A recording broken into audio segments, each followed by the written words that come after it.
Welcome back, ladies and gentlemen, to the Arsenal v Wolves halftime matchday show. Oh boy.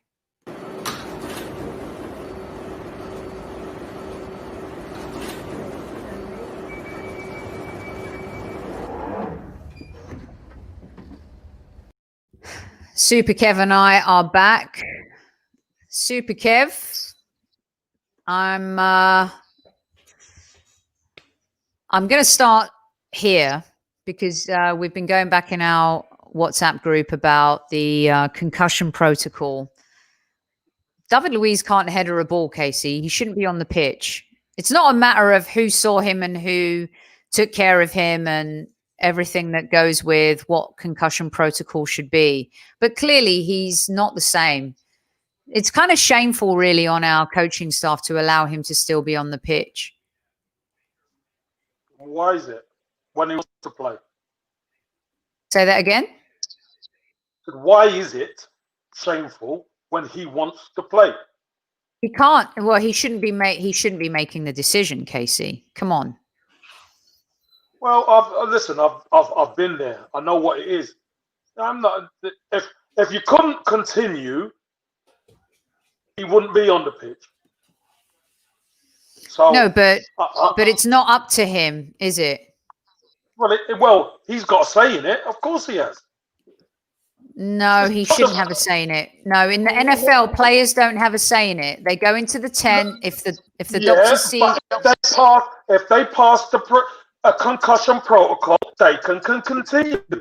Based on medical, what you're saying right now is that if he's okay, he can continue. It's not up to him. It should never be up to him. No, I said to you, he's passed the concussion protocol. You said, but it shouldn't be up to him. And I said, but he wants to play. So the concussion protocol is put in place for the good of the player. If the player says, I don't feel good, then they're going to take the decision to not play him. But he obviously reckons he can continue. That's the point. Anyone watching that and anyone seeing the clash and the sound and then seeing him actually having blood come through his bandage and stuff like that, it's very different from the Terry Butcher World Cup days. I mean, this is just completely different. And I don't want to get stuck on that. I think the Arsenal coaching staff should have made a wiser, better decision.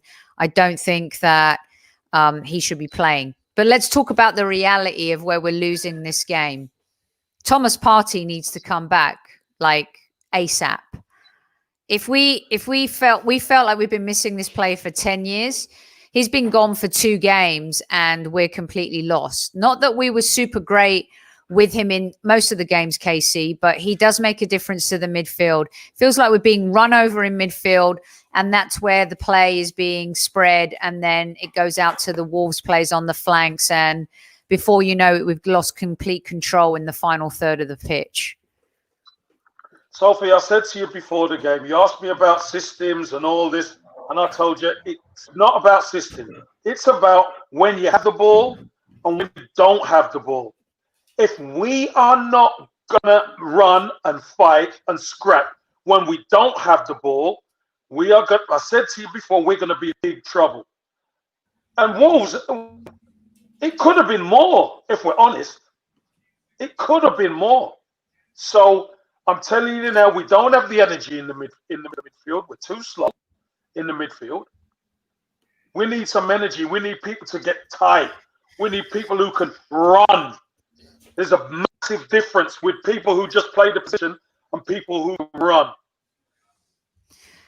I felt like Willian got the assist for the Gabriel header. Beautiful header, great pass, completely quintessential timing as well in terms of when Wolves took the lead. But our defending on both of the Wolves goals, Casey, really just dodgy. Tierney getting ripped on his side, and we all love Tierney, but he's made a few mistakes in the last couple of games and he's not immune to criticism. And I'm not going to blame this just on Tierney, because the problem was we lost control in that middle part of the pitch. But talk us through the first goal and the second goal in terms of where you thought that we missed the beat completely. Well, I think you're being very harsh on Tierney, to be honest with you. Adama Traore could do that to anybody. But I think the key is when the ball comes into your box like that, what are the other players doing to combat? But he got completely turned on his side, didn't he, for the first one? I'm not saying but I'm not saying he can't. What I'm saying is that wasn't directly to the goal. What happened when was the cross came in, Wolves had won a free header, etc. Do you understand what I'm saying? So it's a lot of free. All of Wolves' goals, both of Wolves' goals, there were players who were free. Neto for the first, and Podence for the second. Who's marking these guys? One. And where's the reaction? But that's the problem. You have a player who maybe have a concussion that's playing and shouldn't. Number one. No, but that's speculation. You're speculating, but he's not the only one. That's my point. I think most people think that he looks like he has a concussion, Casey. No, well, I'm not speaking to those people. But what I'm saying is, you're talking about one player. There are other players there. That's my point. It's not only David Luiz. There are other players there who need to be able to defend, latch onto a striker or latch onto an attacker. And they're not. They're standing around looking at each other and they just go and do the business. That's what it is. Everyone's looks like to me that they're passing the buck. Do you think that Amesy's right here? Because it felt like Leno probably could have done a better job on the second save was it the first save? The push out and then the second save. First one. Was it the first one? First one. Yeah. I think it took a deflection. It might have taken a deflection because if you notice, Leno's going one way and he saves it the opposite way. So it might, I need to see that again. It might have taken deflection, Sophie. It looked like Leno kind of did a poor job, maybe pushing it in a less vulnerable position. But look, KC, we scored from open play, which is a plus. It's a comedy of errors, Sophie. That's what I will say. It is a comedy of errors. And again, if we don't step up when we haven't got the ball, Wolves are going to score again.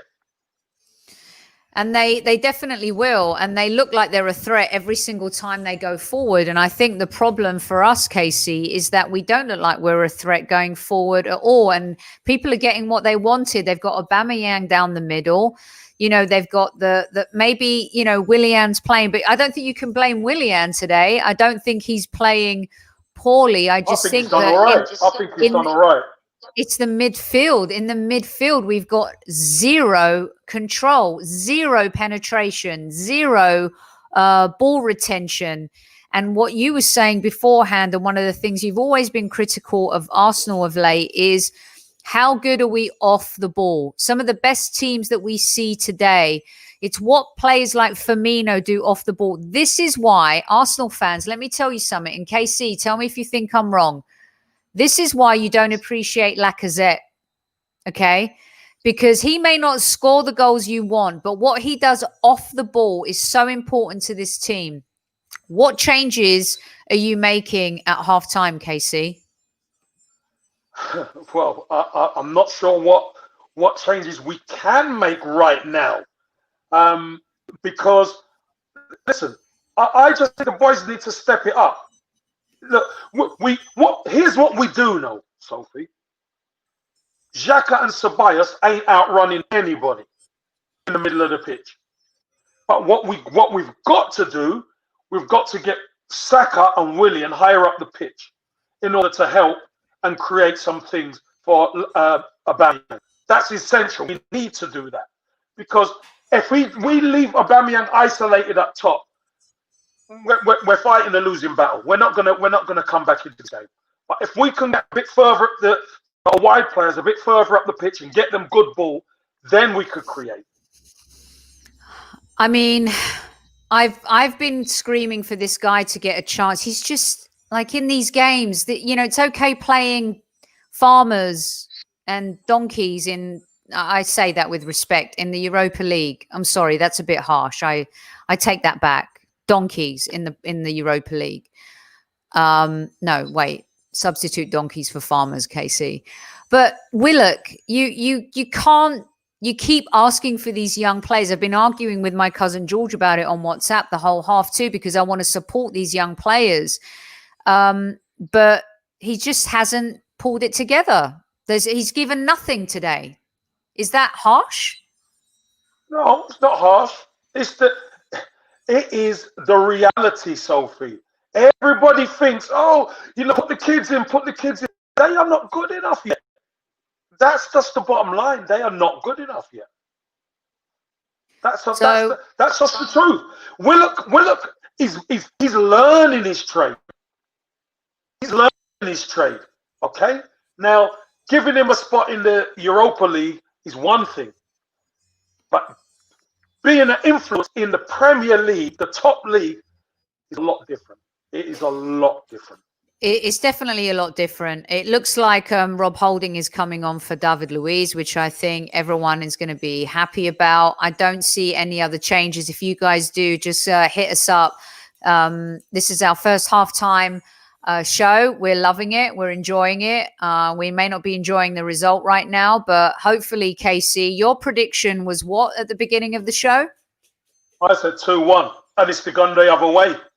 Okay, so I said 3-2. So right now we should be praying for my prediction to come right? Oh, I'm praying all right. Okay, so what other changes would you make? Holding for Luiz seems sensible. What about the midfield? Do you bring out on El Neni for a little bit more protection and ball retention? Because Ceballos, to me, seems like he would play better with someone like an El Neni. Well, here's what you can do. You can take Willock off. You could put Ceballos in the 10 position, just ahead of and put El Neni beside Xhaka. So you've got Ceballos who's there, who's looking to feed Aubameyang. Okay.